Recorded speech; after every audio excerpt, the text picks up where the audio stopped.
brothers,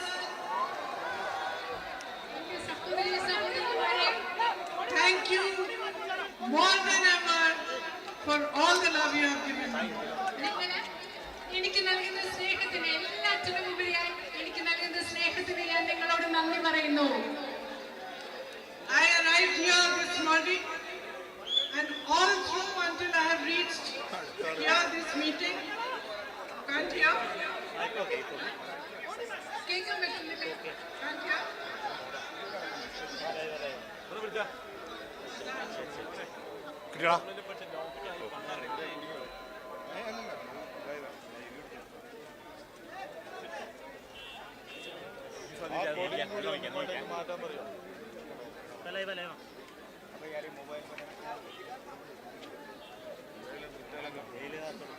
बोलो यार, बोलो इनको, कोई किसी आगे जाके बोल दो। कोई रिपोर्टर तुम्हारे नहीं, बोलो यार, सबको नीचे करवा दो यार मोबाइल से। ആ മൊബൈലും ആ കൊടിയില്ലേ, പച്ചക്കൊടി, ലീഗിന്റെ ഇല്ല, അതല്ല ലീഗിന്റെ കൊടി. I was saying that throughout my way from the helipad to this meeting here, I have been greeted by people who have just shown me immense love, treated me like their daughter, like their sister, and I am deeply, deeply grateful to you. ഞാൻ നിങ്ങളോട് പറഞ്ഞുകൊണ്ട് വന്നത് രാവിലെ വന്നപ്പോൾ മുതൽ ഹെലിപ്പാഡിൽ നിന്ന് ഇവിടെ എത്തുന്നത് വരെ, ഈ മീറ്റിംഗിൽ എത്തുന്നത് വരെ ഓരോ സമയവും നിങ്ങൾ അപാരമായ സ്നേഹമാണ് എനിക്ക് നൽകുന്നത്. നിങ്ങൾ നിങ്ങളുടെ മകളെ പോലെ, നിങ്ങൾ നിങ്ങളുടെ സഹോദരിയെ പോലെയാണ് എന്നെ കണക്കാക്കിക്കൊണ്ടിരിക്കുന്നത്. My brother always tells me that you are his family. എന്റെ സഹോദരൻ എന്നോട് എപ്പോഴും പറയാറുണ്ട്, വയനാട്ടിലെ നിങ്ങൾ അദ്ദേഹത്തിന്റെ കുടുംബമാണെന്ന് അദ്ദേഹം പറയാറുണ്ട്. He doesn't say this for public, for media. He says it at home also. അദ്ദേഹം അത് പൊതുവേദിയിൽ വന്നിട്ട് മാധ്യമപ്രവർത്തകരുടെ മുമ്പിൽ മാത്രമല്ല, വീട്ടിലിരിക്കുമ്പോഴും അദ്ദേഹം പറയും, വയനാട്ടുകാർ എന്റെ കുടുംബമാണെന്ന്. I am his sister. I know he was sad to leave you. ഞാൻ അദ്ദേഹത്തിന്റെ സിസ്റ്ററാണ്, സഹോദരിയാണ്. എനിക്കറിയാം നിങ്ങളെ, വയനാട്ടിലുള്ളവരെ വിട്ടിട്ട് പോകാൻ അദ്ദേഹത്തിന് എത്ര വിഷമമുണ്ടായിരുന്നു എന്ന് എനിക്ക് നന്നായി അറിയാം. In the last 5 years, he has made a very deep bond with you. കഴിഞ്ഞ 5 വർഷങ്ങളിൽ അദ്ദേഹം ആഴമേറിയ ഒരു ബന്ധം നിങ്ങളോട് എല്ലാവരോടും ഉണ്ടാക്കിയെടുത്തിട്ടുണ്ട്. You know, it's not easy to be my brother. It's not easy to be somebody who is attacked day in and day out by such a big machinery as the BJP's media and social media machinery. And he was attacked in the most nasty manner for at least 10 years. നിങ്ങൾക്കറിയോ, എന്റെ സഹോദരനായിരിക്കുക എന്ന് പറയുന്നത് എളുപ്പമുള്ള കാര്യമല്ല. ഈ രാജ്യത്തെ BJP ഭരണകൂടം അതിന്റെ സർവ്വ സന്നാഹങ്ങളും ഉപയോഗിച്ച് കഴിഞ്ഞ 10 വർഷങ്ങളായി ഏറ്റവും മോശമായ രീതിയിൽ അവരുടെ മാധ്യമങ്ങളും സമൂഹ മാധ്യമങ്ങളും എല്ലാം ഉപയോഗിച്ച് എന്റെ സഹോദരനെ ആക്രമിച്ചുകൊണ്ടിരിക്കുകയാണ്. They spread lies about him in a way that I don't think in the entire politics of the world was done to any single leader. നിങ്ങൾക്കറിയാമോ, അദ്ദേഹത്തെ പറ്റി ഈ രാജ്യത്ത് മുഴുവൻ രാഷ്ട്രീയത്തിൽ ഒരാളോടും ചെയ്തിട്ടില്ലാത്ത വിധത്തിൽ അദ്ദേഹത്തെ പറ്റി അവർ നുണകൾ പറഞ്ഞു പ്രചരിപ്പിക്കുകയുണ്ടായി. Hundreds of crores, money, resources into painting a picture of him in front of the public. അദ്ദേഹത്തെ പറ്റി വളരെ തെറ്റായിട്ടുള്ള ഒരു പ്രതിച്ഛായ, അദ്ദേഹത്തിന്റെ തെറ്റായ ഒരു പ്രതിരൂപം ജനങ്ങളുടെ മുൻപിൽ അവതരിപ്പിക്കുന്നതിന് വേണ്ടി അവർ കോടിക്കണക്കിന്, 100 കോടികൾ കണക്കിന് രൂപയാണ് BJPയും അതിന്റെ സന്നാഹവും ചെലവഴിച്ചത്. And at that time, which must have been one of the most difficult times for him in his life, it is you who stood by him, people of Wayanad. ഈ കഴിഞ്ഞ 10 വർഷങ്ങളിൽ അദ്ദേഹത്തിന്റെ ജീവിതത്തിലെ ഏറ്റവും ബുദ്ധിമുട്ടുള്ള, അദ്ദേഹം ഇങ്ങനെ ആക്രമിക്കപ്പെട്ട ഈ സമയത്ത് അദ്ദേഹത്തോടൊപ്പം നിന്നത് നിങ്ങളാണ്, വയനാട്ടിലെ ജനങ്ങളാണ് അദ്ദേഹത്തോടൊപ്പം നിന്നത്. It is you who stood for democracy in this country. ഈ രാജ്യത്തെ ജനാധിപത്യത്തിന് വേണ്ടി നിലകൊണ്ടത് നിങ്ങളാണ്, വയനാട്ടിലെ ജനങ്ങളാണ്. It is you who stood side by side with him to fight in his fight for the values of the Constitution. ഈ രാജ്യത്തിന്റെ ഭരണഘടനാ മൂല്യങ്ങൾ സംരക്ഷിക്കുന്നതിന് വേണ്ടി എന്റെ സഹോദരൻ പോരാടിയപ്പോൾ അദ്ദേഹത്തോടൊപ്പം നിന്നത് നിങ്ങൾ ഓരോരുത്തരുമാണ്. Each one of you, my sisters, my brothers, with your vote, gave him strength, gave him courage, and gave him the bravery to walk from one end of this nation to the other in the name of peace and brotherhood. നിങ്ങൾക്കറിയോ വയനാട്ടിലെ എന്റെ പ്രിയപ്പെട്ട സഹോദരി സഹോദരന്മാരെ, നിങ്ങളുടെ വോട്ടാണ്, നിങ്ങളുടെ സമാധാനമാണ്, നിങ്ങളുടെ ധൈര്യമാണ്, നിങ്ങളുടെ സ്നേഹമാണ് ഈ രാജ്യത്തിന്റെ ഒരറ്റം മുതൽ മറ്ററ്റം വരെ സമാധാനത്തിന് വേണ്ടി, സ്നേഹത്തിന് വേണ്ടി യാത്ര ചെയ്യാൻ എന്റെ സഹോദരന് ധൈര്യവും കരുത്തും നൽകിയത്. I know you did it because you love him. എനിക്കറിയാം നിങ്ങൾ അത് ചെയ്തത് നിങ്ങൾ എന്റെ സഹോദരനെ സ്നേഹിക്കുന്നത് കൊണ്ടാണെന്ന് എനിക്കറിയാം. But I also know you did it because you are the people of Wayanad. എനിക്കറിയാം നിങ്ങൾ അത് ചെയ്തത് എന്റെ സഹോദരനെ സ്നേഹിക്കുന്നത് കൊണ്ട് മാത്രമല്ല, മറിച്ച് നിങ്ങളുടെ വയനാട്ടിലെ ജനങ്ങളായതുകൊണ്ട് കൂടിയാണ് നിങ്ങൾ അത് ചെയ്തത്. You have a history on this land നിങ്ങൾക്ക് ഈ ഭൂമിയിൽ, വയനാടിന്റെ ഭൂമിക്ക് ഒരു ചരിത്രമുണ്ട്. of fighting for what is right. ശരിയായത് എന്താണോ അതിനു വേണ്ടി പോരാടുന്ന ഒരു ചരിത്രം വയനാടിന്റെ ഭൂമിക്കുണ്ട്. This is the land of Parashiraja. പഴശ്ശിരാജയുടെ ഭൂമിയാണിത്. You fought the British നിങ്ങൾ ബ്രിട്ടീഷുകാർക്കെതിരെ പോരാടി. when many were afraid. ആ സമയത്ത് പലരും പേടിച്ചിരുന്ന സമയത്താണ് നിങ്ങൾ ബ്രിട്ടീഷുകാർക്കെതിരെ പോരാടിയത്. This is the land of harmony, ഇത് ഐക്യത്തിന്റെ, ഒത്തൊരുമയുടെ, സാഹോദര്യത്തിന്റെ ഭൂമിയാണ്. where people of different religions live together peacefully. They Palam- thrive together. They work together. They progress together. പല മതങ്ങളിൽപ്പെട്ട ആളുകൾ സാഹോദര്യത്തോടുകൂടി ജീവിക്കുന്ന, ഒരുമിച്ച് വളരുന്ന, സമൃദ്ധിയോടുകൂടി വളരുന്ന, ഒരുമിച്ച് പുരോഗതി പ്രാപിക്കുന്ന ഒരു നാടാണ് Wayanad. You are the people of Wayanad, and your thriving agricultural community feeds this nation.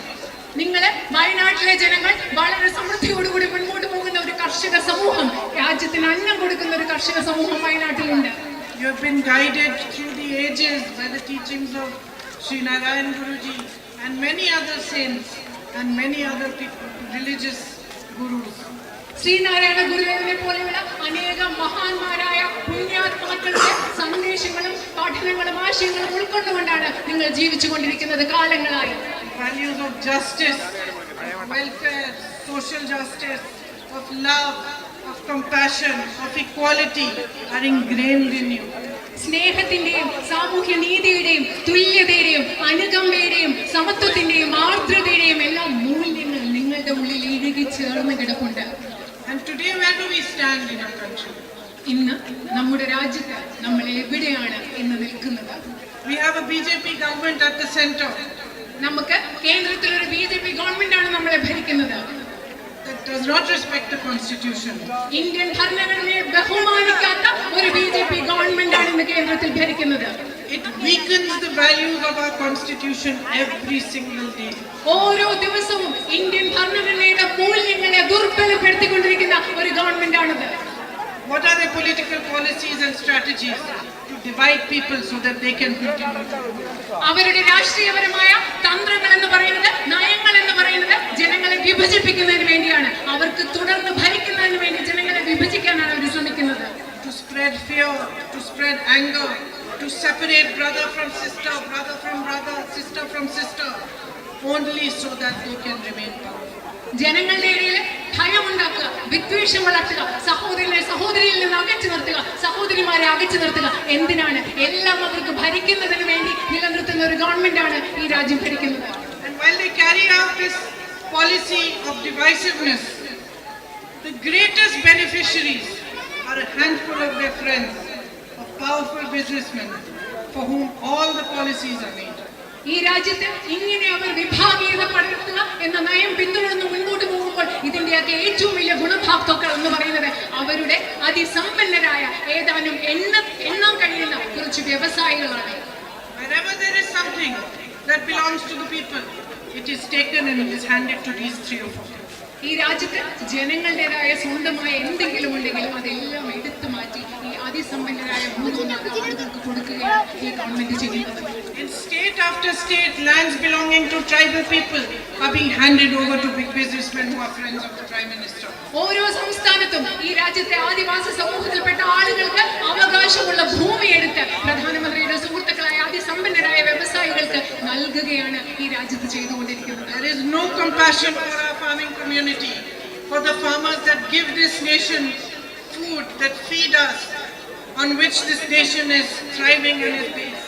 ഈ രാജ്യത്തിന് അന്നം നൽകുന്ന, ഈ രാജ്യത്തിന്റെ സമൃദ്ധിക്ക് കാരണമായ കർഷക സമൂഹത്തെ, ആളുകളോട് ഈ ഗവൺമെന്റിന് യാതൊരു അനുതാപവും അനുകമ്പവുമില്ല. You grow coffee, you grow rice, you grow areca. You've been promised again and again MSP for your crops. Have you received it? നിങ്ങൾ ഇവിടെ കാപ്പി കൃഷി നടത്തുന്നു, അതുപോലെ അടയ്ക്ക കൃഷി നടത്തുന്നു, നിങ്ങൾ നെല്ല് കൃഷി നടത്തുന്നു. വീണ്ടും വീണ്ടും നിങ്ങൾക്ക് മിനിമം താങ്ങുവില നൽകുമെന്ന് പറഞ്ഞിട്ടുണ്ട്. നിങ്ങൾക്കത് കിട്ടിയിട്ടുണ്ടോ? You struggle for a livelihood. You set up small businesses, shops like these ones, this Brothers Bakery and the Side View store in front of me, this hotel. നിങ്ങൾ ജീവിക്കാൻ വേണ്ടി കഷ്ടപ്പെടുകയാണ്. ഇവിടെ കാണുന്ന ബ്രദേഴ്സ് ബേക്കറിയും സൈഡ് വ്യൂ സ്റ്റോറും പോലെ ചെറിയ ചെറിയ കടകൾ നിങ്ങൾ സ്ഥാപിച്ചിട്ടുണ്ട്. You work hard, you struggle to make an honest living. What support do you get from your central government? You get GST. നിങ്ങൾ കഷ്ടപ്പെടുകയാണ്, നിങ്ങൾ ജീവിക്കാൻ വേണ്ടി, സത്യസന്ധമായി ജീവിക്കുന്നതിന് വേണ്ടി നിങ്ങൾ കഠിനാധ്വാനം ചെയ്യുകയാണ്, കഷ്ടപ്പെടുകയാണ്. നിങ്ങൾക്ക് എന്ത് പിന്തുണയാണ് കേന്ദ്ര ഗവൺമെന്റിൽ നിന്ന് ലഭിക്കുന്നത്? നിങ്ങൾക്ക് ചരക്ക് സേവന നികുതി കൊടുക്കേണ്ടി വരുന്നു. On every single item you have a new tax. എല്ലാ കാര്യത്തിലും ഓരോ പുതിയ വസ്തു വരുമ്പോൾ അതിലൊരു പുതിയ നികുതി government നടപ്പിലാക്കുന്നുണ്ട്. Prime Minister wakes up one morning and he says we're going to demonetize the rupee. ഓരോ ദിവസം രാവിലെ എഴുന്നേറ്റ് പ്രധാനമന്ത്രി പറയുകയാണ് ഞാൻ നോട്ട് നിരോധനം നടപ്പിലാക്കാൻ പോവുകയാണ്. Who suffers? ആരാണ് കഷ്ടപ്പെടുന്നത്? Mr. Adani and Mr. Ambani. കഷ്ടപ്പെടുന്നത് Adani അംബാനിയാണോ? They don't suffer. Our Shopkeepers suffer. Small businesses suffer. And everything, every policy of this government for the last 10 years has been done nothing but cripple you. അത് നിങ്ങൾക്കറിയാം, അദാനി അംബാനിയല്ല കഷ്ടപ്പെടുന്നത്, നിങ്ങളാണ് കഷ്ടപ്പെടുന്നത്. ഇവിടുത്തെ ചെറിയ കച്ചവടക്കാരാണ് കഷ്ടപ്പെടുന്നത്. ഇങ്ങനത്തെ ചെറിയ കട നടത്തുന്ന ആളുകളാണ്. കഴിഞ്ഞ 10 വർഷങ്ങളായി ഈ ഗവൺമെന്റിന്റെ എല്ലാ നയപരിപാടികളും സാധാരണക്കാരെ ബുദ്ധിമുട്ടിലാഴ്ത്തുന്നത്, സാധാരണക്കാരെ ബുദ്ധിമുട്ടിക്കുന്നതുമാണ്. My sisters are all here.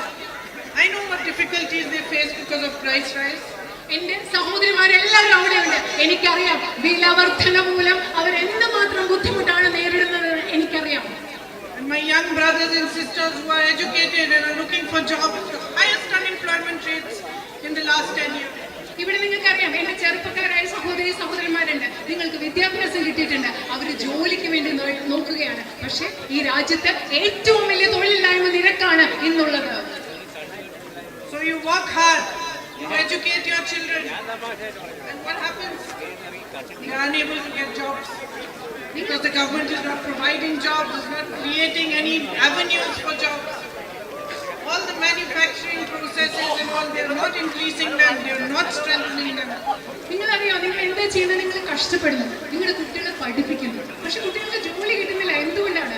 ഇവിടെ പുതിയ തൊഴിലുണ്ടാകുന്ന അവസരങ്ങൾ, ഉൽപാദന മേഖലയിലും മറ്റും തൊഴിലുണ്ടാകാനുള്ള അവസരങ്ങൾ ഈ ഗവൺമെന്റ് ഉണ്ടാക്കുന്നില്ല. They take land away from the tribal people and hand them to their friends. They provide good housing for you. Have the tribal people all over this country not suffered enough that they do not even have good access to health and educational opportunities? അതെന്താ അവര് ചെയ്യുന്നത്? ആദിവാസി സുഹൃത്തുക്കളിൽ നിന്ന്, ആദിവാസി സമൂഹത്തിൽ നിന്ന് ഭൂമി എടുത്തിട്ട് അവരുടെ സുഹൃത്തുക്കളായ ബിസിനസ്സുകാർക്ക് നൽകുന്നു. നമ്മുടെ നാട്ടിലെ ആദിവാസി സമൂഹത്തിന് ആരോഗ്യ പരിരക്ഷ, വിദ്യാഭ്യാസം, ഇതിനൊക്കെയുള്ള കൃത്യമായ അവകാശം, അതിൽ പ്രവേശിക്കാനുള്ള സാഹചര്യം ലഭിക്കുന്നുണ്ടോ ഈ രാജ്യം മുഴുവൻ?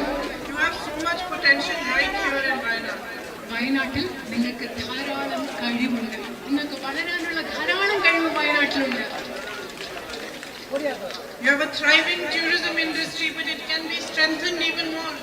നിങ്ങൾക്ക് വളരെയധികം വളർന്നുകൊണ്ടിരിക്കുന്ന, കുതിച്ചുകൊണ്ടിരിക്കുന്ന ഒരു വിനോദസഞ്ചാര വ്യവസായമുണ്ട്. പക്ഷെ അതിനെ നമുക്ക് കൂടുതൽ ശക്തിപ്പെടുത്താൻ സാധിക്കും. New opportunities for employment can be made.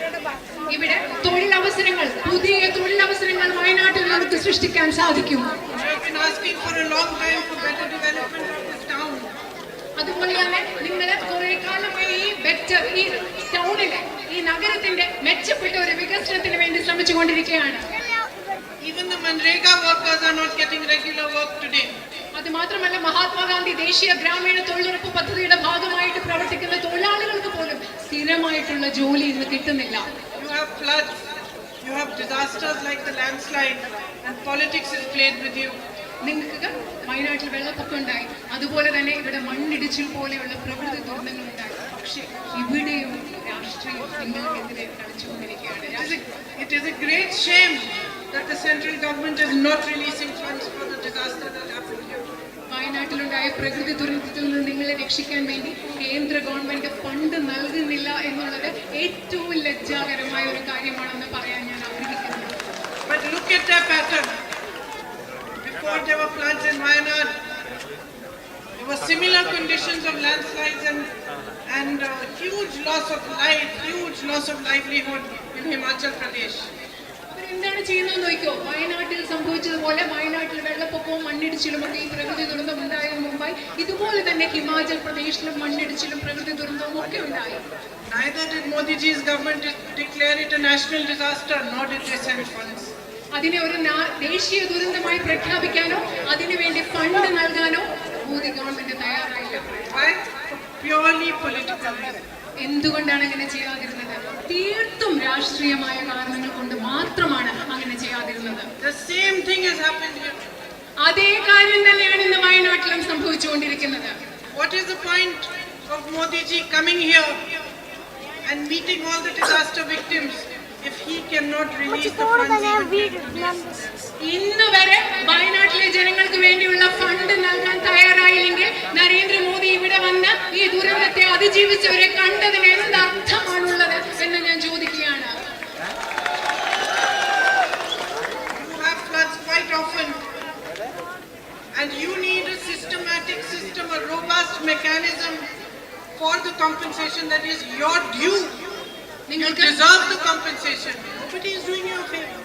It is your money, it is your due. When a disaster strikes you, it is your right that you should be compensated. നിങ്ങൾക്ക് ഇവിടെ വെള്ളപ്പൊക്കം ഉണ്ടാവുന്നു, പ്രകൃതി ദുരിതങ്ങൾ ഉണ്ടാവുന്നു, നിങ്ങൾക്ക് നഷ്ടപരിഹാരം കിട്ടുക എന്നുള്ളത് നിങ്ങളുടെ അവകാശമാണ്. നിങ്ങളത് അർഹിക്കുന്നുണ്ട്. അത് നൽകുന്നതിലൂടെ നിങ്ങൾക്ക് ആരും ഒരു ഔദാര്യം നൽകുകയല്ല.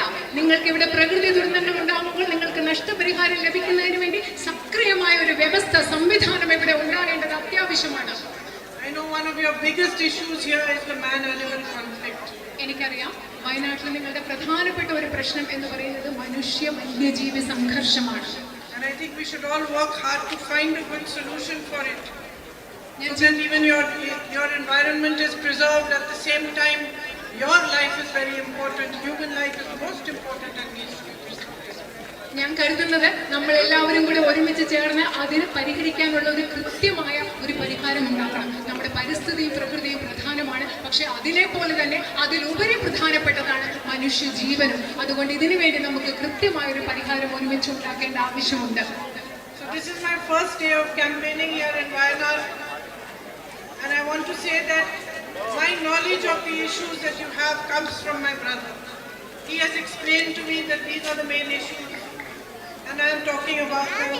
But I want to also have my own knowledge from you. So as time progresses, I want to come to you, I want to meet you, I want to hear from you. What are the main things that you think are issues, my sister? What are the main issues that you need resolved, my brothers?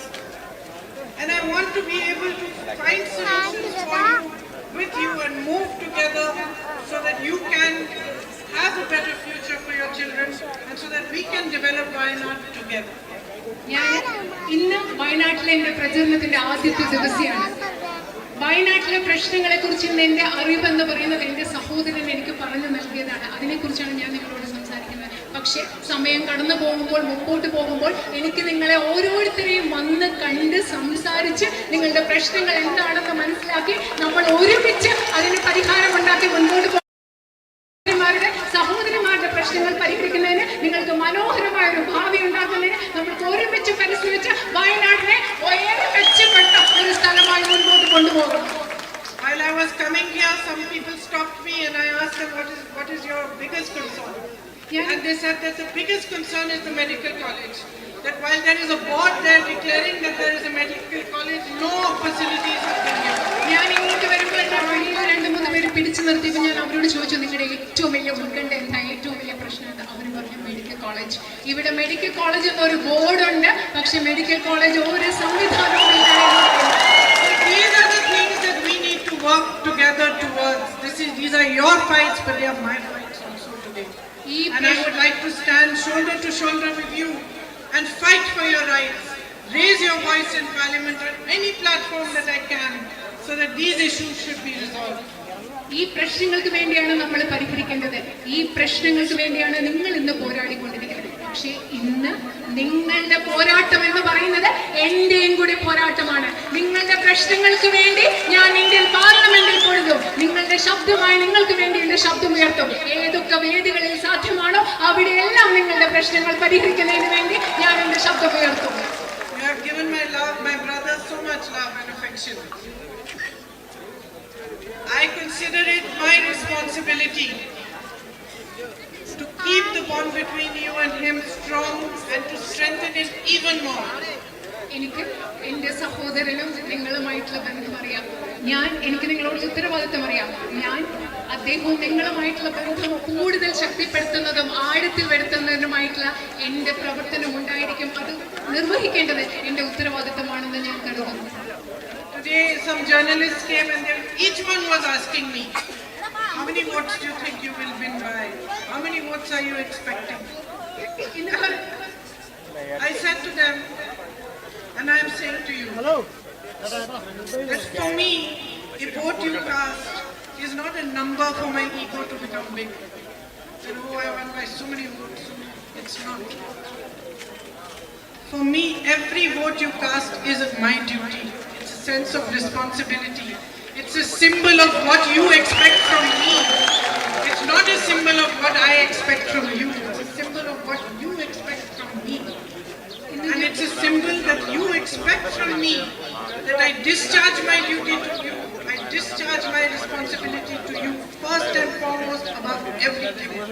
ഇന്ന് ഞാൻ വരുമ്പോൾ കുറച്ച് പത്രപ്രവർത്തകർ എന്നോട് ചോദിക്കായിരുന്നു, എത്ര വോട്ടാണ് നിങ്ങൾ പ്രതീക്ഷിക്കുന്നത്, എത്ര ലക്ഷം വോട്ടാണ് പ്രതീക്ഷിക്കുന്നത്.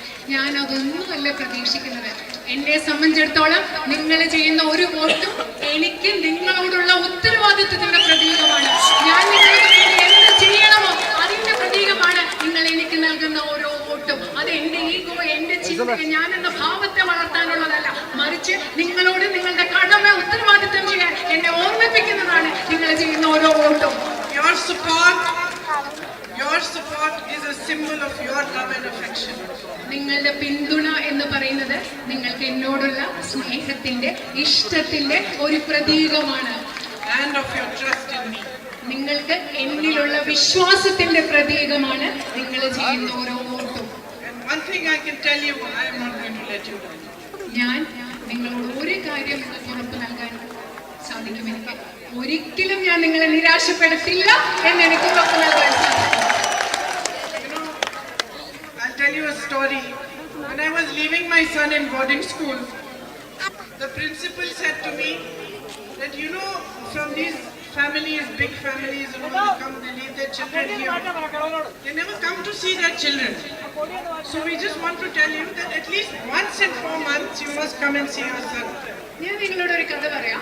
എന്റെ മകനെ ഞാൻ ബോർഡിംഗ് സ്കൂളിൽ ചേർത്തിട്ട് പോയപ്പോൾ അവർ പറയായിരുന്നു, സാധാരണ ഇങ്ങനത്തെ വലിയ കുടുംബങ്ങളിൽ നിന്നൊക്കെ കുട്ടികളെ കൊണ്ട് ബോർഡിംഗ് സ്കൂളിൽ വിടും, പക്ഷെ അവരെ കാണാനൊന്നും പിന്നെ ആരും വരാറില്ല. നിങ്ങളെ കഷ്ടിച്ച് 4 മാസം കൂടുമ്പോഴെങ്കിലും 4 മാസത്തിലെങ്കിലും ഒരു പ്രാവശ്യം വന്ന് മകനെ കണ്ടിട്ട് പോകണമെന്ന് അവരെന്നോട് പറയാറുണ്ട്.